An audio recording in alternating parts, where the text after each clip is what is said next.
Hello everyone, আসসালামু আলাইকুম। Cooking recipes by Barsha channel থেকে সবাইকে স্বাগতম জানিয়ে আজকে রেসিপি শুরু করতেছি। আর আজকে তোমাদের সাথে শেয়ার করব রামেন নুডলস রেসিপি। ভীষণ মজার একটা রেসিপি, আমারও পার্সোনালি অনেক ভালো লাগে এই রামেন নুডলসটা। আমার চ্যানেলে আরেকটা রামেন নুডলসের রেসিপি আছে, আমি ডিসক্রিপশন বক্সে লিঙ্ক দিয়ে দেবো।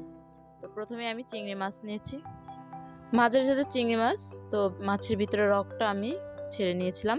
এখন এখানে আদা রসুন হাফ স্পুন করে দিয়েছি, আর হট টমেটো সস দিয়েছি 1 স্পুন, দিয়ে দিচ্ছি সয়া সস 1 স্পুন, আর সেই সাথে দিয়ে দিচ্ছি লেবুর রস, আর দিয়ে দিচ্ছি লাল মরিচের গুঁড়ো আর কি।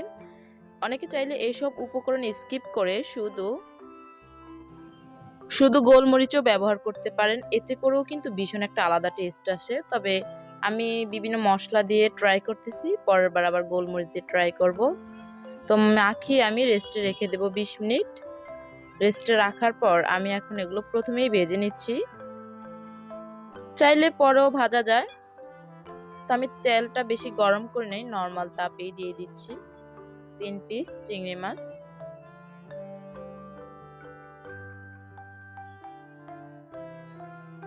তো এখন আমি চিংড়ি মাছ এপাশ উল্টিয়ে দিতেছি, এক পাশ আমার চিংড়ি মাছটা ফ্রাই হয়ে গেছে।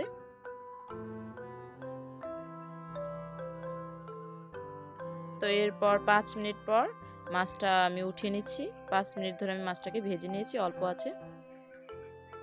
মাছটা আমি উপরে পরিবেশনের ডেকোরেশনের ক্ষেত্রে দেব। এরপর এই প্যানে আমি দিয়ে দিচ্ছি আদা হাফ স্পুন, আর রসুন হাফ স্পুন দিয়ে আমি ভেজে নিচ্ছি মশলাটা আর কি। চিংড়ি মাছের যে মশলাগুলো এগুলো একটু ছড়ে গিয়েছিল। আর এখন আমি পানি দিয়ে দিচ্ছি, পর্যাপ্ত পরিমাণ পানি দিয়ে দিচ্ছি, কারণ রামেন নুডলসে স্যুপ স্টাইলেই খেতে বেশি ভালো লাগে। এখন ঢাকনা দিয়ে আমি পানিটাকে গরম করতে দেবো। এখন ফুটন্ত পানিতে আমি নুডলসটা দিয়ে দিলাম, আর সেই সাথে একটা ডিমও দিয়ে দিচ্ছি সিদ্ধ হওয়ার জন্য। তো 4 মিনিট পর আমি দিয়ে দিচ্ছি hot tomato sauce 2 spoon. Hot tomato sauce না থাকলে নর্মাল টমেটো সসও আছে, সেটাও দিতে পারেন। তবে রামেন নুডলসের ঝালটা একটু বেশি, যার কারণে আমি এখানে হট টমেটো সস ব্যবহার করতেছি। এখন দিয়ে দিচ্ছি চিনি ফ্লেক্স। আর আমার এই শুকনো মরিচগুলো একটু থেতো করতে প্রবলেম হয়ে গেছিল, আসলে তেনায় গেছিল মরিচগুলো, যার কারণে কিছুটা আনাম আনাম ভাব রয়ে গেছে।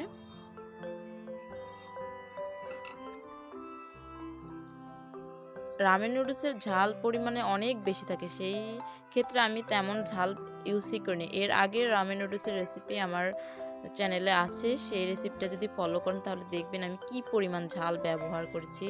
রোজার মাস, যার কারণে আমি ঝালের পরিমাপটা কমিয়ে দিয়েছি। সারাদিন রোজা রাখার পর যদি এত ঝাল খাই তাহলে এমনিতেই স্বাস্থ্যের পক্ষে ক্ষতি হয়ে যাবে। তো অলরেডি আমার নুডলসটা কুক হয়ে গেছে, আমি বেশিক্ষণ রাখবো না আর চুলোয়। এরপর আমি চুলো থেকে নামিয়ে ফেলবো, আর নামানোর আগে দিয়েই আমি স্বাদ মতো নুন দিয়ে দিচ্ছি। নুনের পরিমাপটা একটু কম দিতে হবে, কারণ soya sauce hot tomato sauce এসবে বিট লবণ থাকে। তো এখন আমি রামেন নুডলসের সসটা তৈরি করছি, যেহেতু আমি এটা ঘরোয়াভাবে রামেন নুডলসটা তৈরি করেছি। এখানে দিয়ে দিয়েছি চিনি flakes 1 spoon, hot tomato sauce 1 spoon, আর গরম তেল 2 স্পুন।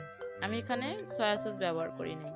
এখন এই সসটা মিশিয়ে আমি নুডলসের গায়ের উপরে দিয়ে দিচ্ছি, ভালো করে মিশিয়ে নিচ্ছি। তবে গরম গরম নুডলসটা পরিবেশন করতে কিন্তু সেই মজা। আর এরপর আমি এখানে দিয়ে দেব চিংড়ি মাছ, টমেটো, এবং যে কোনো সালাদ দিয়ে ডেকোরেশন করতে পারেন।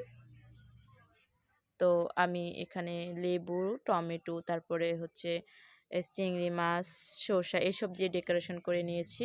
তো গাইজ, আজকের রেসিপিটা কেমন লেগেছে অবশ্যই কমেন্ট সেকশনে কমেন্ট করবে। আমার এরকম নিত্য নতুন রেসিপি পেতে প্লিজ আমার চ্যানেলটিকে সাবস্ক্রাইব করে আমার পাশে থাকবেন।